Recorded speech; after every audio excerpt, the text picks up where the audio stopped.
É só vocês verem o nível do nosso país. Adriles.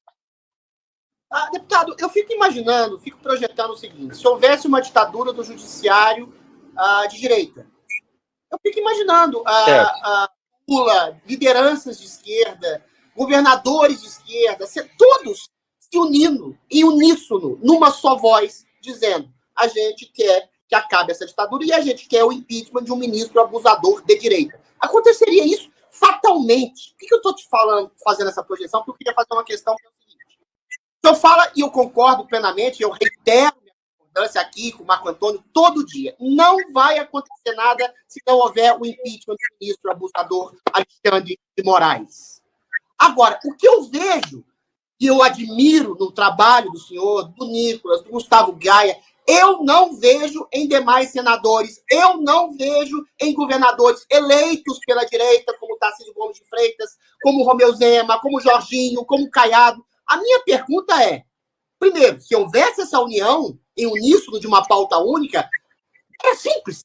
A ditadura do judiciário acabava pelo impeachment do Alexandre de Moraes, pela mobilização popular que esses governadores, sobretudo governadores, conseguiriam colocar gente na rua. O senhor tem uma ponte de conversa com o Tarcísio, com o Zema, com o Jorginho, com esses governadores que se calam vergonhosamente diante do descalabro, da perseguição e do massacre que é feito a pessoas de direita essa que os elegeu. Não, você tem toda a razão, Adriles. A gente precisa ter uma ação articulada com todos, né?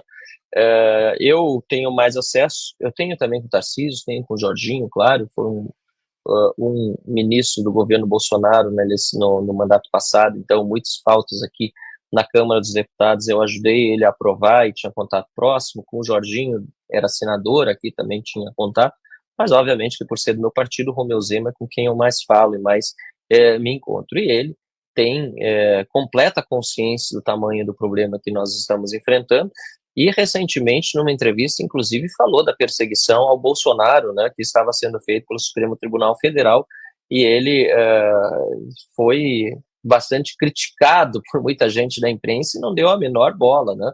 Fez ainda comparação com o Lula, que tinha sido descondenado pelos crimes que cometeu e assim por diante, enquanto Bolsonaro tem sido perseguido político dessa forma.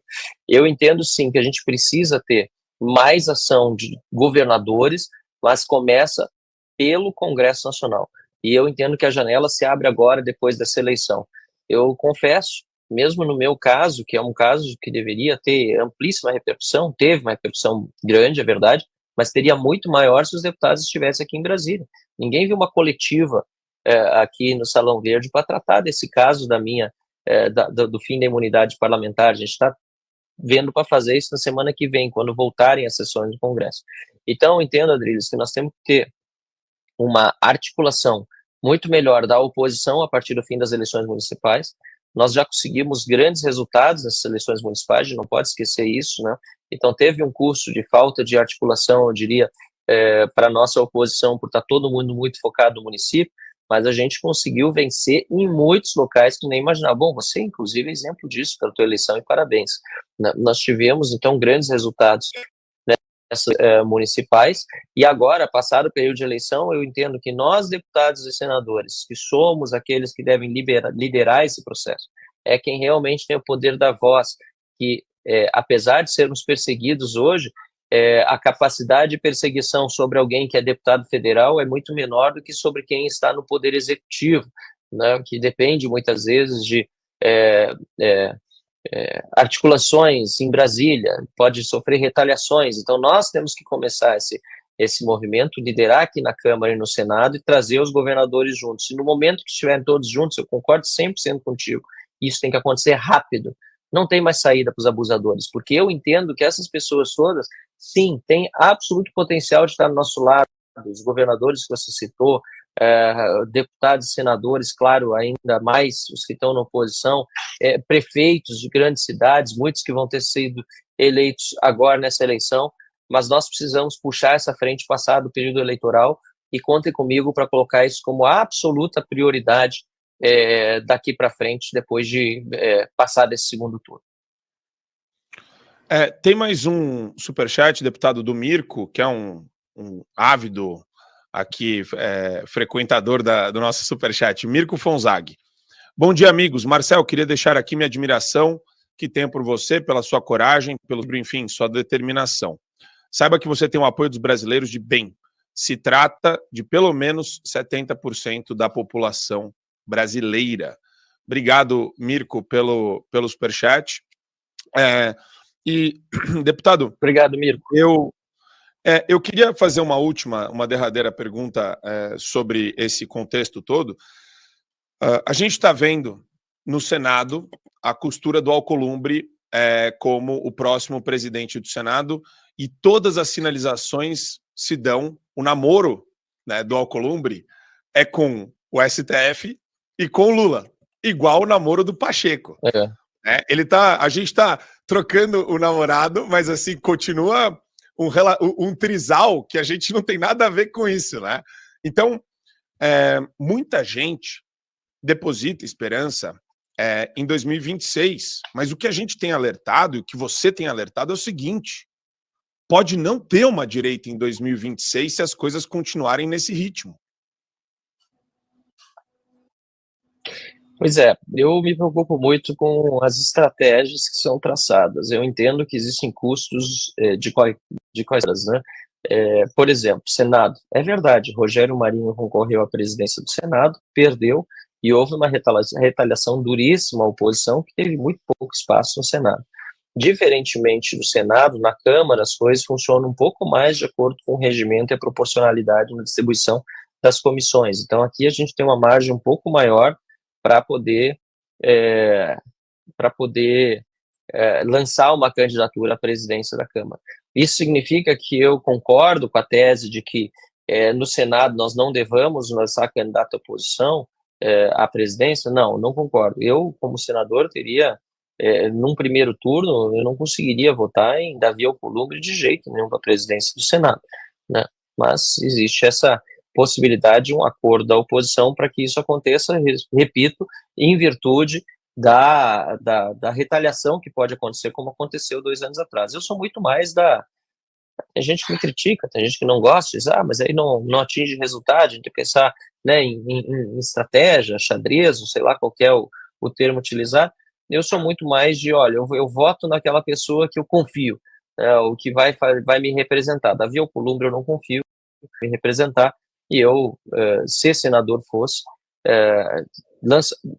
trabalharia por lançar uma candidatura de oposição e depois, no segundo turno, avaliar-se-ia qual é a melhor alternativa.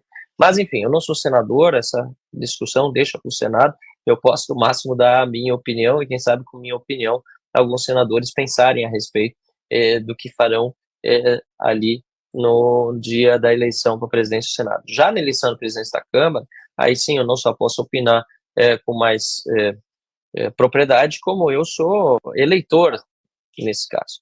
E, mais uma vez, as opções que se colocam na mesa são todas ou de esquerda ou de governismo, né? Nós temos aí Hugo Mota, que é do Republicanos, tem ministério no governo Lula. Elmar Nascimento, que é o da União, tem ministério no governo Lula. Antônio Brito, do PSD, que é do Kassab, tem ministério no governo Lula.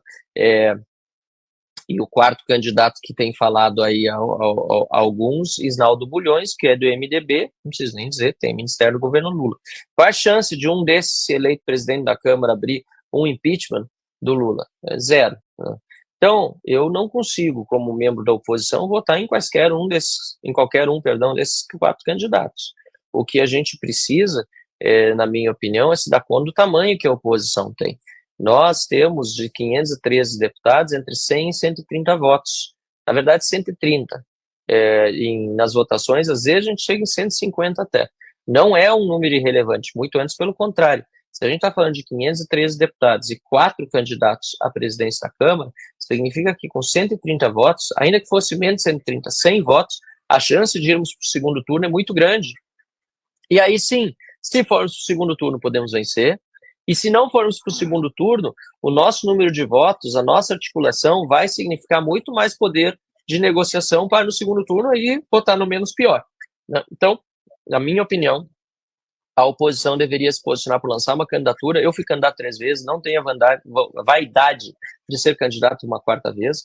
Também não vou fugir da raia se tiver que ser eu e ninguém mais quiser, ou não puder, porque às vezes as conveniências partidárias não permitem, mas eu entendo que um outro partido, talvez preferencialmente até o PL, que tem mais de 90 parlamentares, ou um parlamentar de oposição de um outro partido, porque a candidatura pode ser avulsa, o partido não pode vetar um candidato a ser candidato, é importante dizer isso, qualquer deputado queira ser candidato, pode ser candidato à presidência da Câmara, mesmo que o partido não queira, mesmo que ameace de perseguição, tem gente que não sabe isso, né? Então, eu entendo que nós temos que trabalhar. Se eu sou um candidato viável, ou se tem outro candidato que é mais viável do que eu não sei. Eu até desconfio que existem oportunidades muito maiores para outros membros da oposição serem candidatos. E eu darei imediato e integral apoio àquele que se colocar como candidato de oposição, que diga claramente, eu aqui não vou deixar avançar a sua prerrogativa.